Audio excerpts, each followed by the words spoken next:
নারী মা হিসাবে নেয়ামত, কিন্তু শাশুড়ি হিসাবে কেয়ামত। হায় রে শাশুড়ি,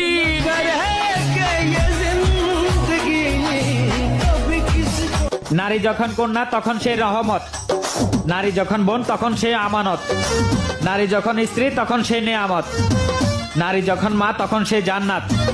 ওহে বোকা নারী, জানি না তুমি কোন মায়ের কন্যা। একজন নারী হয়ে আরেকজন নারীকে সম্মান করতে পারলা না।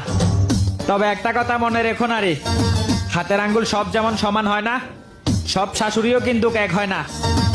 সামান্য কিছু বিয়ের আসা শাশুড়ির নাম মুখে নিয়ে জুতা দিয়ে পিটিয়ে সারা মা জাতিকে তুমি অসম্মান করলা। তবে মনে রেখো হে বোকা নারী, তুমি একদিন বউ হবা, বউ থেকে মা হবা, মা থেকে শাশুড়ি হবা। আজকের এই প্রত্যেকটা জুতার বাড়ি সেই দিন তুমি তোমার মুখে নিবা, তখন তুমি বুঝতে পারবা যৌবন বয়সে শাশুড়িকে জুতার বাড়ি দিয়ে কি ভুলটা তুমি করলা। ভাই আপনার কথাগুলো অনেক ভালো লাগছে। আপনি যেই কথাগুলো বলছেন সব একদিন সত্য কথা।